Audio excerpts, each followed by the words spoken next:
Hallelujah. Regrets of yesterday and fears of tomorrow are enemies of today's happiness. Did you get that thought? You know, many people don't live today. They live in yesterday and they try to live in tomorrow. They live in yesterday and they try to live in tomorrow. But what did God say was his name? I am. Not I was, not I will be. He says, I am. That's my name. I am. And without faith, it is impossible to please God. And what is faith? Faith is now. Faith is. Faith works now. Faith is not about yesterday. Faith is not about tomorrow. Faith is about now. Faith is about now. It's your response to God in his word now. That's what faith is. Who am I now? It doesn't matter that yesterday they did an assessment and found out that I was a bad staff. I was unproductive and far from excellent.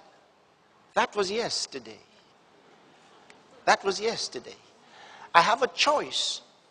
I have a choice to regret all that happened yesterday, to regret all that was said to me yesterday, to think again and again of the hurtful words that I heard yesterday, and to think like I felt like dying.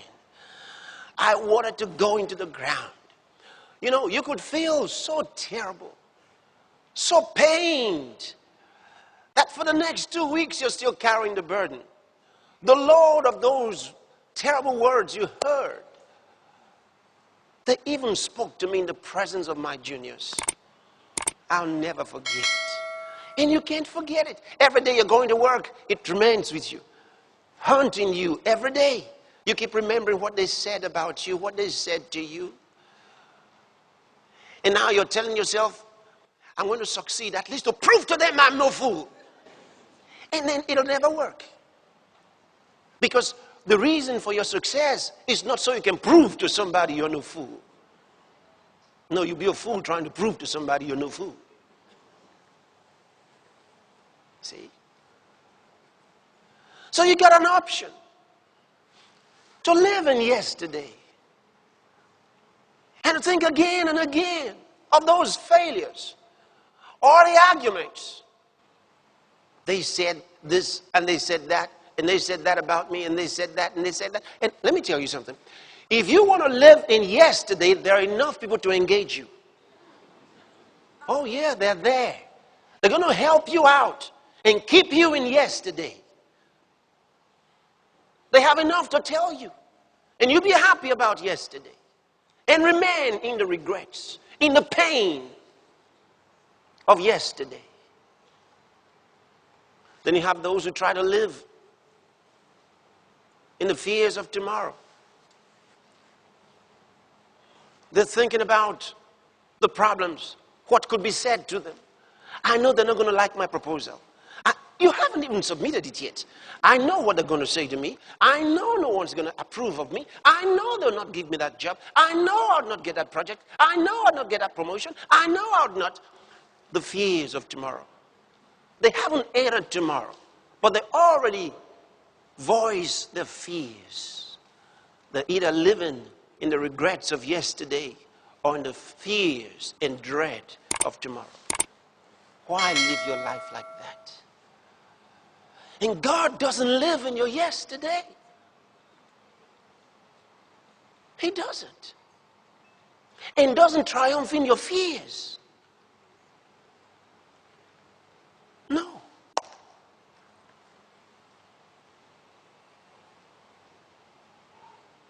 Had Abraham, where are you? That was God's question. Where are you? Where are you?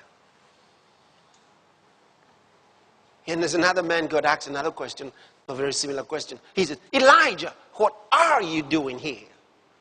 Didn't matter where he had been. Didn't matter where he was going.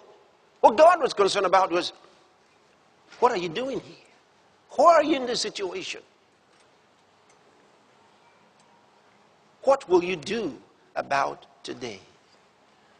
Can you be your best today? If you can't be your best today, tomorrow isn't promised you. Can you see that? Tomorrow only belongs to those who take a hold of today. Because today is the springboard for tomorrow. So what are you going to do about it? Can you make today a success? Can you be happy as can be today? Can I be the best of me today? You know, when you look at some people, you can tell who they've just listened to. I mean, they just came out of an office somewhere and someone has just spoken to them and kind of whipped them. So you can tell it's on their face. It's on their face. They're looking saddened, whipped, drained,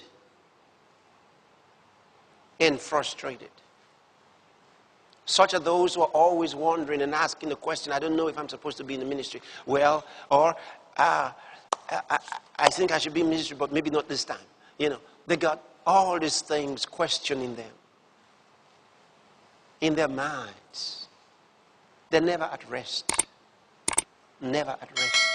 How can you help others become happy when you are yourself unhappy? You know why many are unhappy? Because of these little foxes. That's all. Just because of these little foxes. It's not because my salary was delayed. That's not why you're unhappy. There are a lot of people whose salaries were delayed and they were still happy. It's not because of that. It's not because, well, you see, I got a lot of things to do with money and I worked and the money's not coming in. That's not why you're unhappy. That's got nothing to do with your happiness.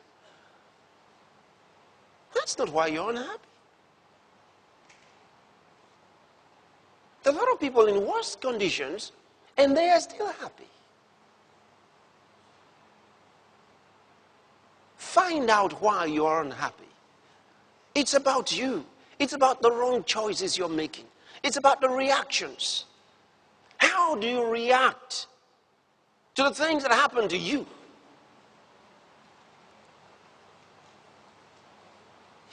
You've got to make a choice. It's this way or that way. And you know, in life's choices, there are no middle grounds. No middle grounds.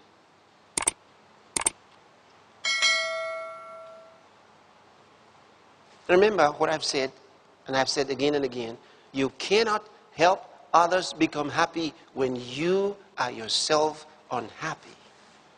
How can you minister life to others when it's only death that's coming out of you? It's not possible.